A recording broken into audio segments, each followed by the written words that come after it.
We had real fire on the set quite a bit, so like there was 80%. I would say maybe 85, almost 90%, like 99% of like all the stunts were like real, and it was so cool to watch. Amigos de película, los saluda Gaby Cam y hoy les quiero contar de una cinta que llega a cines. Se trata de Llamas de Venganza, Firestarter, una película inspirada en la novela de Stephen King que ya había tenido una adaptación al cine en 1984, protagonizada por una muy pequeña y angelical Drew Barrymore.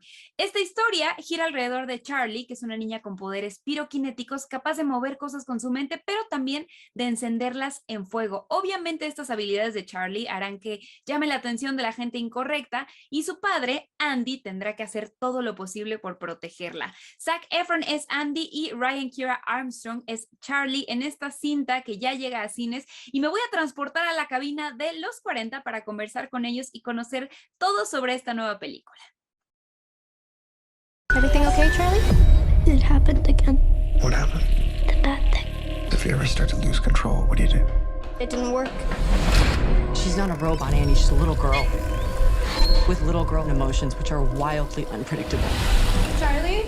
She just has to shove it down and keep it hidden. Our responsibility is getting her ready. Our responsibility is to protect her. Charlie? If they catch her, they're gonna put her in a cage. Charlie?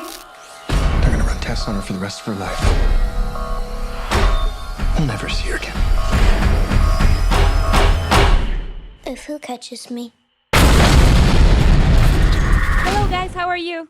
great. How are you? I'm good. Thank you for having me. And Zach, I would like to start with you.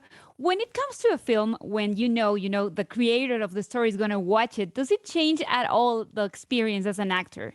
Not really. I think naturally, you want to impress and do justice to the material. And grant, maybe it's changed a little bit in the fact that I'm such a big fan of Stephen King's work. So, but that's with always it's always you just want to do the best job possible. So it is inspiration.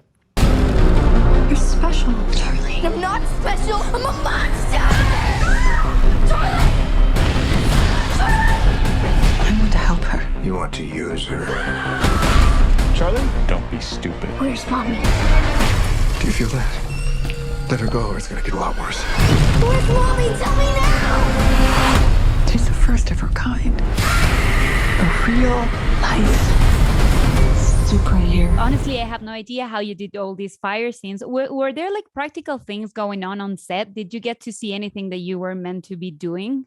Yes, we had real fire on the set quite a bit. So Like there was 80%, I would say maybe 85, almost 90%, like 99% of like all the stunts were like real, and it was so cool to watch. Like I've personally always wondered, like how does this work? How do these kind of films come together? And to watch that, be a part of that, so cool. And we had a fantastic stunt team that would like put fire on us and everywhere around us, and we would feel pretty safe in it. But still, it's fire. It was It's really still fire, uncontrollable. It was but- exciting, scary, fun, just like the movie's gonna be. And Ryan, Charlie has this iconic quote where she says, "I'm not special, I'm a monster." I want to know, how did you get ready to shoot that specific scene? Because it's obviously one of the most important scenes in this story.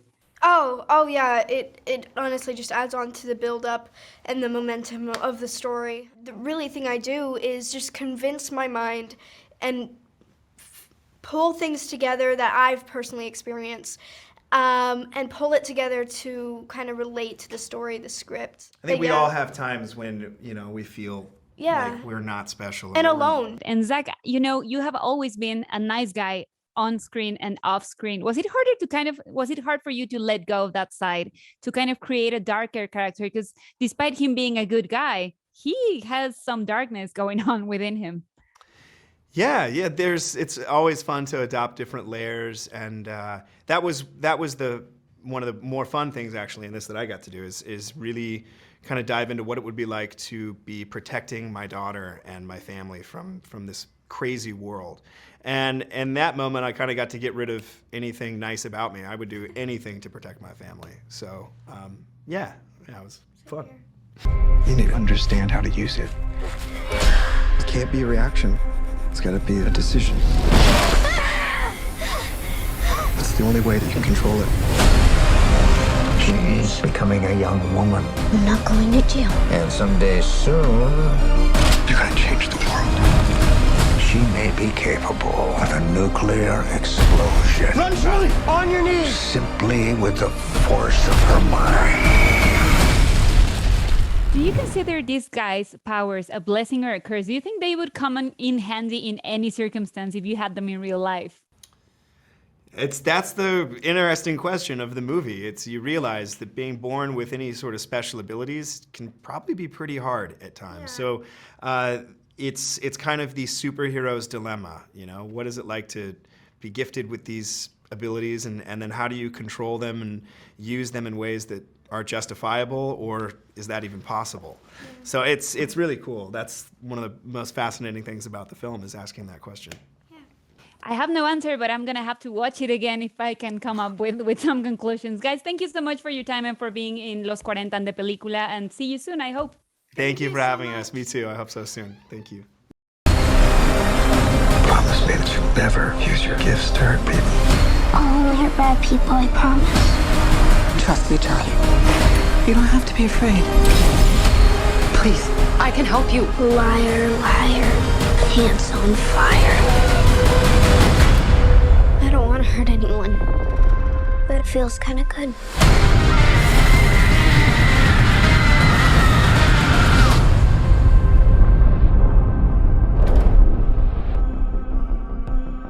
Ya puedes disfrutar de Llamas de Venganza solo en cines. Nos vemos la próxima.